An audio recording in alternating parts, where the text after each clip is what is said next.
നമസ്കാരം. ഗൾഫ് ടുഡേയിലേക്ക് സ്വാഗതം. ഞാൻ സുഹൈൽ മുഹമ്മദ്. വാർത്തകൾ വിശദമായി പരിശോധിക്കാം. സൗദി ബാലൻ കൊല്ലപ്പെട്ട കേസിൽ റിയാദ് ജയിലിൽ കഴിയുന്ന കോഴിക്കോട് ഫറോക്ക് സ്വദേശി അബ്ദുറഹീമിന്റെ ശിക്ഷാ കാലാവധി ഈ ബുധനാഴ്ച അവസാനിക്കും. കൊല്ലപ്പെട്ട സൗദി ബാലന്റെ കുടുംബം മാപ്പ് നൽകിയതിനെ തുടർന്ന് വധശിക്ഷ റദ്ദാക്കിയതോടെ 20 വർഷത്തെ ജയിൽവാസം പൂർത്തിയാക്കിയ റഹീം ഉടൻ മോചിതനാകും. ലോകമെമ്പാടുമുള്ള മലയാളികൾ സമാഹരിച്ച 15 മില്യൺ റിയാൽ ദിയാധനമായി നൽകിയതിലൂടെയാണ് അബ്ദുറഹീമിന് പുതുജീവൻ ലഭിച്ചത്. 2 പതിറ്റാണ്ട് നീണ്ട ജയിൽവാസത്തിനൊടുവിൽ കോഴിക്കോട് സ്വദേശി അബ്ദുറഹീം മോചനത്തിലേക്ക് അടുക്കുകയാണ്. 2006 മുതൽ റിയാദ് ജയിലിൽ കഴിയുന്ന അബ്ദുറഹീമിന്റെ ശിക്ഷാ കാലാവധി 2026 മെയ് 20 അവസാനിക്കും. ശിക്ഷ പൂർത്തിയാവുന്നതോടെ മോചിതനായി അദ്ദേഹം നാട്ടിലേക്ക് മടങ്ങുമെന്നാണ് പ്രതീക്ഷ. കൊല്ലപ്പെട്ട സൗദി ബാലന്റെ കുടുംബത്തിന് 15 മില്യൺ റിയാൽ ദിയാധനം നൽകിയതോടെയാണ് അബ്ദുറഹീമിന്റെ വധശിക്ഷ റദ്ദാക്കിയത്. ഇതിനായി 47 കോടിയോളം രൂപ മലയാളികൾ ഒറ്റക്കെട്ടായി സ്വരൂപിച്ചു. തുടർന്ന് പൊതു അവകാശ കേസിൽ കോടതി വിധിച്ച 20 വർഷത്തെ തടവ് ശിക്ഷയാണ് റഹീം ഇപ്പോൾ പൂർത്തിയാക്കുന്നത്. 2006 ഡിസംബറിലായിരുന്നു കേസിനാസ്പദമായ സംഭവം. തന്റെ സ്പോൺസറുടെ ഭിന്നശേഷിക്കാരനായ മകനെ വാഹനത്തിൽ വെച്ച് മനഃപൂർവ്വം കൊലപ്പെടുത്തി എന്ന കുറ്റമാണ് അബ്ദുറഹീമിനുമേൽ ചുമത്തിയത്. 2025 മെയ് മാസത്തിലാണ് പൊതു അവകാശവുമായി ബന്ധപ്പെട്ട അന്തിമ വിധി കോടതി പുറപ്പെടുവിച്ചത്. റിയാദിലെ നിയമസഹായ സമിതിയും ഇന്ത്യൻ എംബസിയും ചേർന്ന് മോചനത്തിനായുള്ള അവസാനഘട്ട നടപടിക്രമങ്ങൾ പൂർത്തിയാക്കി വരികയാണ്. 20 വർഷത്തെ കാത്തിരിപ്പിന് വിരാമമിട്ട് അബ്ദുറഹീം വൈകാതെ ജന്മനാട്ടിലേക്ക് മടങ്ങിയെത്തുമെന്നാണ് പ്രതീക്ഷ. ജലീൽ കണ്ണമംഗലം, 24 ജിദ്ദ. 2 ദിവസത്തെ ഔദ്യോഗിക സന്ദർശനത്തിനായി അമേരിക്കൻ പ്രസിഡന്റ് ഡൊണാൾഡ് ട്രംപ് ചൈനയിലെത്തി. ബീജിംഗിൽ ഇറങ്ങിയ ട്രംപിന് ചൈനീസ് ഭരണകൂടം വൻ സ്വീകരണമൊരുക്കി. ചൈനീസ് വൈസ് പ്രസിഡന്റ് ഹാൻ ഷെങ്ങിൽ നേതൃത്വത്തിലുള്ള സംഘം ട്രംപിനെ സ്വീകരിച്ചു. ചൈനീസ് പ്രസിഡന്റ് ഷീ ജിൻപിങ്ങുമായി ഇന്ന് നിർണായക കൂടിക്കാഴ്ച നടക്കും. പശ്ചിമേഷ്യൻ യുദ്ധവും ഹോർമുസിലെ പ്രതിസന്ധിയും ചർച്ചയാകും.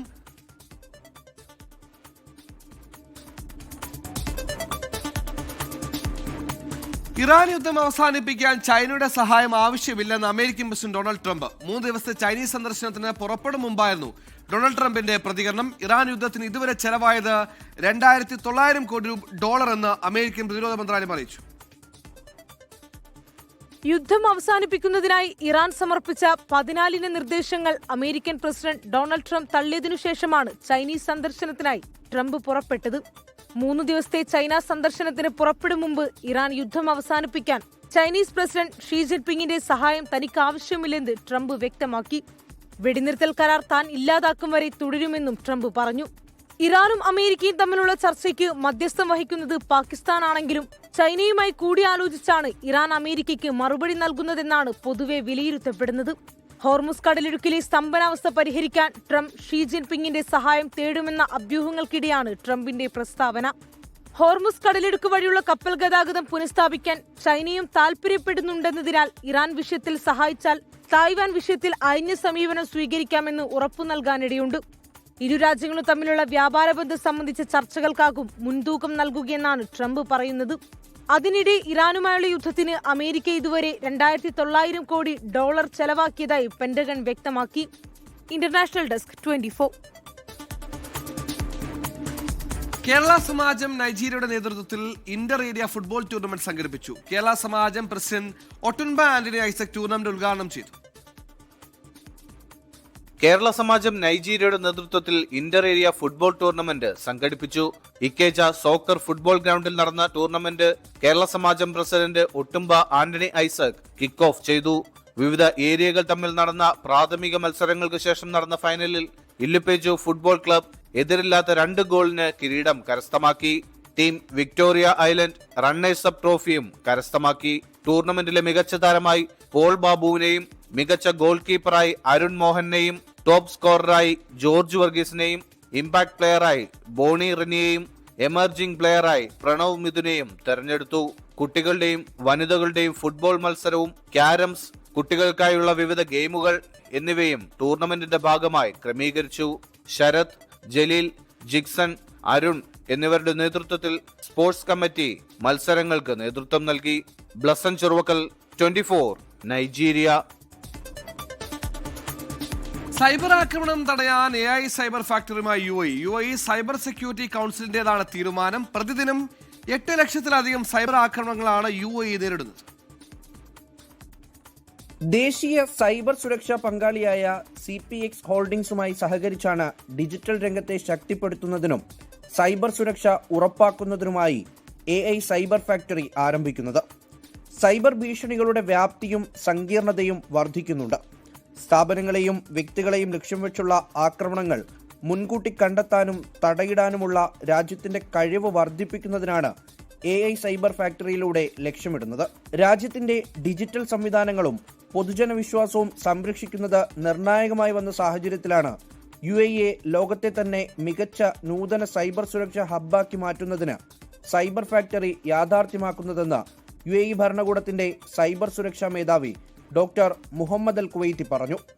പശ്ചിമേഷ്യൻ സംഘർഷ സമയത്ത് കനത്ത സൈബർ ആക്രമണങ്ങളാണ് UAEക്ക് നേരിടേണ്ടി വന്നത്. രാജ്യത്തിന് പുറത്തുനിന്നുള്ള ഹാക്കിംഗ് പല കമ്പനികളും വെളിപ്പെടുത്തിയിരുന്നു. ഭരണകൂടത്തിനും വാണിജ്യ വ്യവസായ മേഖലയ്ക്കും ജനങ്ങൾക്കും സുരക്ഷിതമായ ഒരു സൈബർ അന്തരീക്ഷം ഉറപ്പാക്കുകയാണ് സൈബർ ഫാക്ടറിയുടെ ലക്ഷ്യമെന്ന് CPX CEO ഹാദി അൻവർ വ്യക്തമാക്കി. പ്രതിദിനം 8 ലക്ഷത്തിലധികം സൈബർ ആക്രമണങ്ങളാണ് രാജ്യം നേരിടുന്നത്. ബാങ്കിംഗ് മേഖലയ്ക്ക് പുറമെ എണ്ണപ്പാടങ്ങളുമായി ബന്ധപ്പെട്ട കേന്ദ്രങ്ങളും സർക്കാർ സ്ഥാപനങ്ങളുമാണ് ഹാക്കർമാർ പ്രധാനമായും ലക്ഷ്യമിടുന്നത്. 24 ദുബായ്. കോൺഗ്രസ് മുഖ്യമന്ത്രി പ്രഖ്യാപനത്തിന് ശേഷം മുസ്ലിം ലീഗ് വീണ്ടും യോഗം ചേരും. പാണക്കാട് സാദിഖ് തങ്ങളുടെ വസതിയിലാണ് യോഗം നടക്കുക. ഗോകുൽ വേണുഗോപാൽ മലപ്പുറം ചെന്ന് ഗോകുൽ പറയുന്നു. സുഹൈലെ, ഇന്ന് മുസ്ലിം ലീഗിന്റെ ഉന്നതാധികാര സമിതി യോഗം ചേർന്നിരുന്നു. അതിനുശേഷം നാളെ മുഖ്യമന്ത്രി പ്രഖ്യാപിച്ചു കഴിഞ്ഞാൽ എന്ത് നടപടിയായിരിക്കും സ്വീകരിക്കേണ്ടത്, ഏത് രീതിയിലായിരിക്കും പ്രതികരിക്കേണ്ടത് എന്നതിനെ സംബന്ധിച്ച ഒരു തീരുമാനമൊക്കെ ഉണ്ടായിരുന്നു. എന്നാൽ മുഖ്യമന്ത്രി നിയമസഭാ കക്ഷി നേതാവായി കോൺഗ്രസിന്റെ നിയമസഭാ കക്ഷി നേതാവായി ഒരാളെ പ്രഖ്യാപിക്കുകയാണെങ്കിൽ അതിനുശേഷം വീണ്ടും പാണക്കാട് വെച്ച് തന്നെ യോഗം ചേരാൻ മുസ്ലിം ലീഗ് തീരുമാനിച്ചിരിക്കുകയാണ്. അതിൽ ഈ പറഞ്ഞതുപോലെ VD സതീശനാണ് നേതാവായി വരുന്നതെങ്കിൽ സ്വാഭാവികമായിട്ടുള്ള ഒരു പ്രതികരണമായിരിക്കും മുസ്ലിം ലീഗിന്റെ ഭാഗത്തു നിന്നുണ്ടാവുക എന്ന് കരുതുന്നു. മറിച്ച് മറ്റൊരാൾ, അത് KC വേണുഗോപാലോ രമേശ് ചെന്നിത്തലയൊക്കെയാണ് വരുന്നതെങ്കിൽ അതിൽ എന്ത് തരത്തിലുള്ള നിലപാടാണ് സ്വീകരിക്കേണ്ടത് എന്നതിനെ സംബന്ധിച്ചൊരു കാര്യമായിരിക്കും തീർച്ചയായിട്ടും ചർച്ച ചെയ്യുക. കാരണം ഇന്ന് NSSന്റെ general secretary G Sukumaran Nair ഉൾപ്പെടെയുള്ള ആളുകൾ നടത്തിയ പരാമർശങ്ങൾ മുസ്ലിം ലീഗിന്റെ മുന്നിലുണ്ട്. അതിനാൽ തന്നെ കരുതലോടുകൂടിയായിരിക്കും ഈ പ്രഖ്യാപനം അല്ലെങ്കിൽ നിലപാട് സ്വീകരിക്കാൻ സംബന്ധിച്ച ഒരു ധാരണയായിട്ടുണ്ട് എന്നാണ് മനസ്സിലാക്കാൻ സാധിക്കുന്നത്. നേരത്തെ ഉണ്ടായിരുന്നതിൽ നിന്ന് വിഭിന്നമായിട്ട് കൂടുതൽ ഈ ലീഗ് മുസ്ലിം ലീഗ് കോൺഗ്രസിന് മേളിൽ സമ്മർദ്ദം ചെലുത്തുന്നു എന്ന രീതിയിലുള്ള ഒരു പരാമർശമൊക്കെയായിരുന്നു G സുകുമാരൻ നായർ നടത്തിയിട്ടുള്ളത്. അതിനാൽ തന്നെ നാളത്തെ ലീഗിന്റെ ചർച്ച കൂടി നിർണായകമാകുമെന്നാണ് മനസ്സിലാവുന്നത്. സുഹൈൽ, മുഖ്യമന്ത്രി ആരെന്ന് പ്രഖ്യാപിച്ചാൽ ഏത് തരത്തിൽ പ്രതികരിക്കണം? കാരണം പതിവില്ലാത്ത രീതിയിൽ ഘടകകക്ഷികളുടെ അഭിപ്രായം ഒന്നിലേറെ തവണ തേടിയിട്ടുള്ള ഒരു മുഖ്യമന്ത്രി പ്രഖ്യാപനം കൂടിയാണെന്ന പ്രത്യേകത കൂടി ഇത്തവണത്തെ മുഖ്യമന്ത്രി പ്രഖ്യാപനത്തിലുണ്ട്. മറ്റു വാർത്തകളിലേക്കാണ്. സൗദി അറേബ്യയുടെ സാംസ്കാരിക മൂല്യങ്ങളും സാമൂഹ്യ വ്യവസ്ഥയും സംരക്ഷിക്കുന്നതിനായി പൊതുമര്യാദ ചട്ടം കർശനമായി നടപ്പിലാക്കുന്നു. സ്വദേശികൾക്കും പ്രവാസികൾക്കും പുറമെ രാജ്യത്തെത്തുന്ന വിനോദസഞ്ചാരികൾക്കും ഈ നിയമം ഒരുപോലെ ബാധകമായിരിക്കും. 19 തരം നിയമലംഘനങ്ങൾക്കായി 50 മുതൽ 6000 റിയാൽ വരെയാണ് പിഴ നിശ്ചയിച്ചിരിക്കുന്നത്. സൗദി അറേബ്യയുടെ സാമൂഹിക പരിഷ്കരണ പദ്ധതിയായ വിഷൻ 2030ന്റെ ഭാഗമായാണ് പൊതുമര്യാദ ചട്ടങ്ങൾ നിലവിൽ വന്നത്. പൊതുസ്ഥലങ്ങളിൽ അന്തസ്സും ആദരവും നിലനിർത്തുക എന്നതാണ് ഇതിന്റെ പ്രധാന ലക്ഷ്യം. പ്രധാനമായും വസ്ത്രധാരണത്തിലും പെരുമാറ്റത്തിലുമാണ് നിയന്ത്രണങ്ങളുള്ളത്. പൊതുസ്ഥലങ്ങളിൽ അടിവസ്ത്രങ്ങൾ ധരിച്ചോ നൈറ്റ് ഡ്രസ്സുകൾ ധരിച്ചോ ഇറങ്ങുന്നത് നിയമലംഘനമാണ്. ഇതിന് 500 റിയാൽ വരെ പിഴ ചുമത്താം. ലൈംഗിക ചുവയുള്ള പെരുമാറ്റങ്ങൾക്കും ആംഗ്യങ്ങൾക്കും 3000 റിയാലാണ് പിഴ. കുറ്റം ആവർത്തിച്ചാൽ ഇത് 6000 റിയാലായി ഉയരും. ജനവാസ മേഖലയിൽ ഉച്ചത്തിൽ സംഗീതം വെക്കുന്നതും വാങ്ക് വിളിക്കുമ്പോൾ പാട്ട് പ്രവർത്തിപ്പിക്കുന്നതും ശിക്ഷാർഹമാണ്. പൊതുസ്ഥലങ്ങളിൽ തുപ്പുന്നതിനും മാലിന്യങ്ങൾ വലിച്ചെറിയുന്നതിനും 200 റിയാൽ പിഴ നൽകേണ്ടി വരും. ക്യൂ തെറ്റിക്കുന്നത് പോലുള്ള നിസ്സാരമെന്ന് കരുതുന്ന കാര്യങ്ങൾക്ക് പോലും 50 റിയാൽ പിഴയുണ്ട്. മറ്റുള്ളവരുടെ അനുവാദമില്ലാതെ ഫോട്ടോ എടുക്കുന്നതും വീഡിയോ പകർത്തുന്നതും വലിയ കുറ്റകൃത്യമായി കണക്കാക്കും. ആഭ്യന്തര മന്ത്രാലയത്തിന് കീഴിലുള്ള സുരക്ഷാ ഉദ്യോഗസ്ഥർക്കാണ് ലംഘനങ്ങൾ കണ്ടെത്താനുള്ള ചുമതല.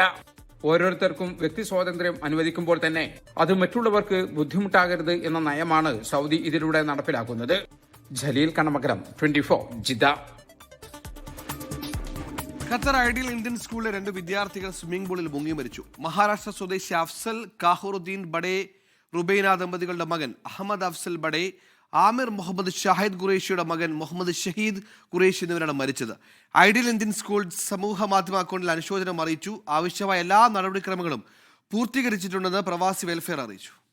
ഗൾഫ് ടുഡേ തുടരുന്നു. ഇന്ത്യയിൽ നിന്നുള്ള ഹജ്ജ് തീർത്ഥാടകരുടെ ഒഴുക്ക് തുടരുന്നു. ഹജ്ജ് കമ്മിറ്റി വഴി 90,000-ലേറെ തീർത്ഥാടകർ ഇതിനകം ഹജ്ജിനെത്തി. കോഴിക്കോട് നിന്നുള്ള ഹജ്ജ് വിമാന സർവീസ് നാളെ മുതൽ സൗദിയിലെത്തും. ഇന്ത്യയിൽ നിന്നുള്ള ഹജ്ജ് തീർത്ഥാടകരിൽ ഭൂരിഭാഗവും സൗദിയിലെത്തി.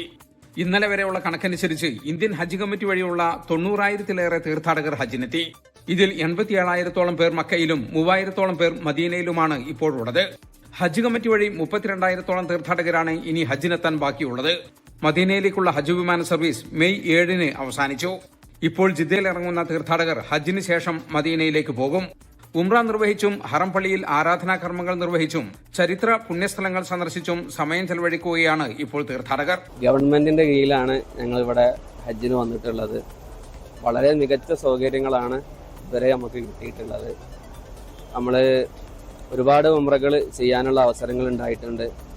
ബസ് സർവീസുകളും മറ്റു കാര്യങ്ങളും റൂം സൗകര്യങ്ങളും എല്ലാം വളരെ സന്തോഷത്തിലാണുള്ളത്. നമ്മുടെ കൂട്ടത്തിലുള്ള എല്ലാ ആളുകളും. ഞാനൊക്കെ 19 വയസ്സ് പ്രായമുള്ള ആളാണ് ഞാൻ. എങ്കിലും ഞാൻ ഇത്രയും ഒരിക്കലും പ്രതീക്ഷിച്ചില്ല ഇത്രയും നല്ല ഫെസിലിറ്റി. കാരണം അത്രയും സന്തോഷമാണ്.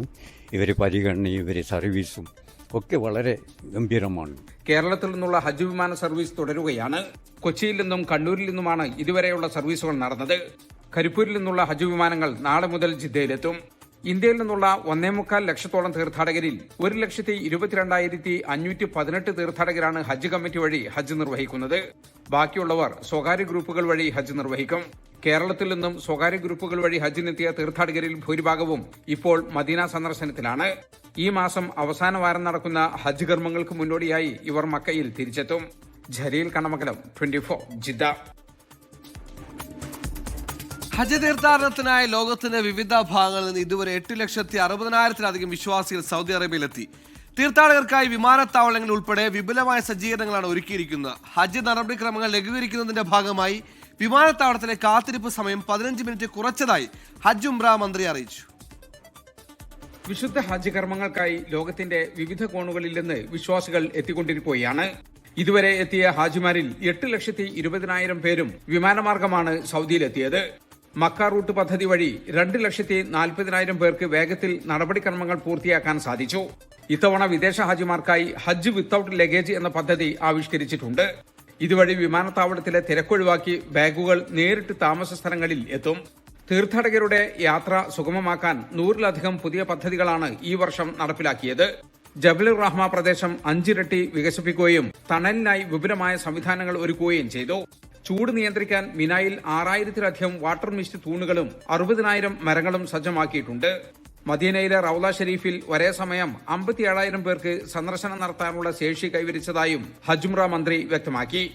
നുസുക്ക് ഡിജിറ്റൽ പ്ലാറ്റ്ഫോം വഴി 130-ലധികം സേവനങ്ങൾ ഹാജിമാർക്ക് വിരൽത്തുമ്പിൽ ലഭ്യമാകും. 60 സർക്കാർ ഏജൻസികളുടെ സഹകരണത്തോടെയാണ് തീർത്ഥാടകർക്ക് ഏറ്റവും മികച്ച സേവനം ഉറപ്പാക്കുന്നത്. 24 ജിദ്ദ. സൈനേജ് നിയമങ്ങൾ കൃത്യമായി പാലിക്കണമെന്ന് ദുബായ് സിവിലിറ്റി കമ്മിറ്റി. കടയ്ക്ക് മുന്നിലെ ബോർഡുകളിൽ ഒരു ട്രേഡ് നെയിം മാത്രമേ പാടുള്ളൂ എന്നും നിർദ്ദേശമുണ്ട്. വ്യാപക നിയമലംഘനം കണ്ടെത്തിയതിന്റെ അടിസ്ഥാനത്തിലാണ് ഈ മുന്നറിയിപ്പ്.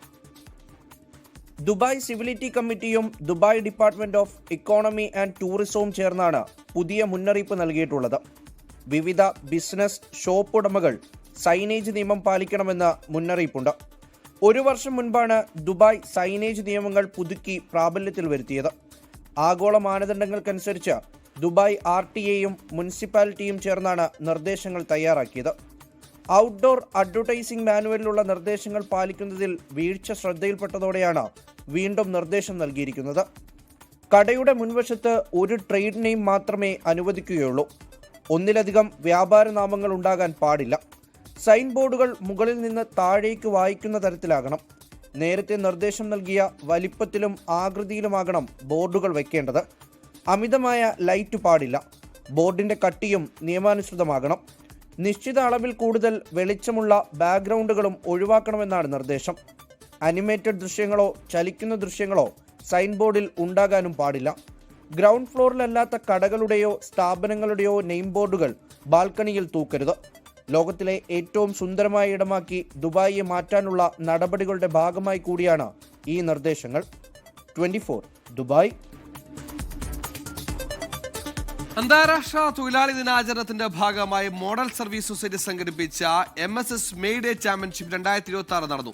ജബലൽ ഇൻഡസ്ട്രിയൽ ഏരിയ 1-ൽ വൻ ജനപങ്കാളിത്തം ഉണ്ടായിരുന്നു. 2,500-ലധികം തൊഴിലാളികൾ പങ്കെടുത്ത പരിപാടി ആവേശകരമായ കായിക വിനോദമേളയായി മാറി. ദുബായ് തൊഴിൽകാര്യ സ്ഥിരം സമിതിയുടെ സെക്രട്ടറി ജനറൽ അബ്ദുള്ള ലഷ്കരി പരിപാടി ഉദ്ഘാടനം ചെയ്തു. ദുബായ് കമ്മ്യൂണിറ്റി ഡെവലപ്മെന്റ് അതോറിറ്റിയുടെ കീഴിൽ പ്രവർത്തിക്കുന്ന MSS സംഘടിപ്പിച്ച പരിപാടിയിൽ ദുബായ് പോലീസിന്റെ സ്പിരിറ്റ് ഓഫ് ദുബായ് വിഭാഗവും പങ്കെടുത്തു.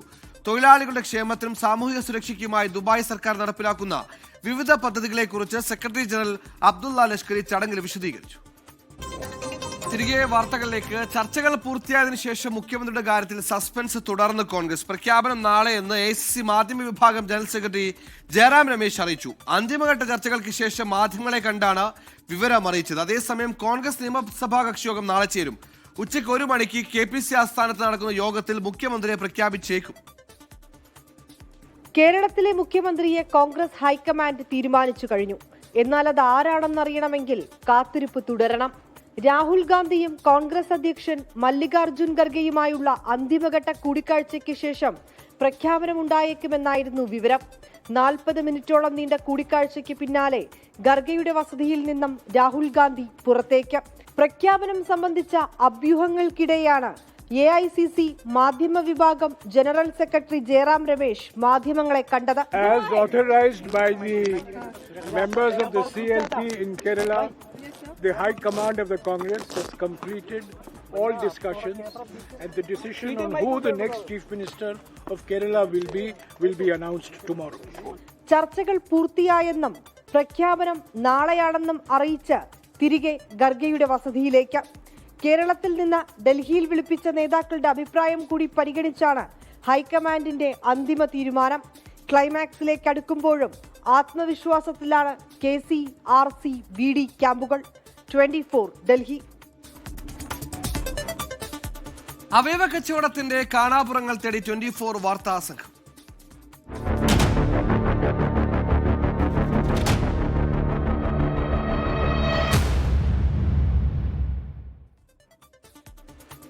അവയവ കച്ചവടത്തിന്റെ കാണാപുറങ്ങൾ തേടി 24 വാർത്താ സംഘം. കരൾ നൽകിയാൽ 10 ലക്ഷം രൂപ ലഭിക്കുമെന്ന് 24നോട് ഇടനിലക്കാരന്റെ വെളിപ്പെടുത്തൽ. കരൾ ദാനം ചെയ്താൽ 3 മാസത്തെ വിശ്രമം മതിയെന്നും ഏത് ആശുപത്രിയിലും ശസ്ത്രക്രിയ നടത്താമെന്നും ഇടനിലക്കാരൻ പറഞ്ഞു. 24 ബിഗ് എക്സ്ക്ലൂസീവ്. കിഡ്നി ട്രാൻസ്പ്ലാന്റേഷൻ എന്ന് പറഞ്ഞു കഴിഞ്ഞാൽ ഹൈലി റിസ്ക് ആണ്. കാരണം പിന്നീടുള്ള ലൈഫുകൾക്ക് മുഴുവൻ അവര് ആ ഒരു കിഡ്നി വെച്ചിട്ട് വേണം സപ്പോർട്ട് ചെയ്ത് പോകാൻ. അതിനേക്കാൾ നല്ലത്, ഏറ്റവും നല്ലത് ഈ ഞാൻ പറഞ്ഞ ഈ സൈഡിലെ ട്രാൻസ്പ്ലാന്റേഷൻ ആണ്. ഈ പറഞ്ഞ ലിവർ ട്രാൻസ്പ്ലാന്റേഷൻ. വൃക്ക നൽകുന്നത് റിസ്ക് ആണ്. അതിനേക്കാൾ എളുപ്പമാണ് കരൾ ദാനം. കരൾ ഒന്നിന് 10 ലക്ഷം രൂപ വരെ ലഭിക്കുമെന്നാണ് ഇടനിലക്കാരന്റെ വെളിപ്പെടുത്തൽ. ഇനി പണിയെടുത്തൊരു 10 കൊല്ലം പണിയെടുത്താൽ പോലും ഈ 10 ലക്ഷം ഉണ്ടാക്കാൻ പറ്റുന്നൊരു നമുക്ക് ഹോപ്പില്ല. ഇല്ല. ഇപ്പൊ എന്തെങ്കിലും ഒരു ഹെൽപ്പ് ഒക്കെ ചെയ്ത് കഴിഞ്ഞാൽ നമുക്ക് ഈ 10 ലക്ഷം കിട്ടിക്കഴിഞ്ഞാൽ നമ്മുടെ ഒരു ബാഗ്, നമ്മുടെ ഒരു ഇതായല്ലോ, സേഫ് ആയല്ലോ കുറച്ചെങ്കിലും. നിയമപരമായി ലഭിക്കേണ്ട രേഖകളെല്ലാം ശരിയാക്കാം. ഏത് ആശുപത്രിയിൽ വേണമെങ്കിലും ശസ്ത്രക്രിയ നടത്താം. കരൾമാറ്റ ശസ്ത്രക്രിയ കഴിഞ്ഞാൽ വെറും 3 മാസത്തെ വിശ്രമം മാത്രം മതിയെന്നാണ് ഇടനിലക്കാരൻ പറയുന്നത്. ആകെ ഒരു കുറെ ദിവസം പറയാനായിട്ട് 3 മാസം ആകെ റെസ്റ്റ് വേണ്ടത്. അവയവ കച്ചവടത്തിന്റെ വാർത്തകൾ തകൃതിയായി വരുന്ന സമയത്തു തന്നെയാണ് ഒരു മറയും കൂടാതെ വിലപേശി കച്ചവടം ഉറപ്പിക്കാനുള്ള ഇടനിലക്കാരന്റെ നീക്കം. അവയവദാനം മഹാദാനം, മനുഷ്യസ്നേഹത്തിന്റെ ഉദാത്ത മാതൃക. അത് നടക്കണമെന്ന് തന്നെയാണ് അഭിപ്രായം. നടന്നേ മതിയാകൂ. പക്ഷേ അതിനെ കച്ചവടവൽക്കരിക്കാൻ അനുവദിച്ചുകൂടാ. ബിനേഷ് ബാബുരാജിനൊപ്പം ശ്രീകുമാരൻ, 24 തൃശൂർ. ഇവിടെ ഗൾഫ് ടുഡേ പൂർണ്ണമാകുന്നു. നന്ദി, ശുഭരാത്രി.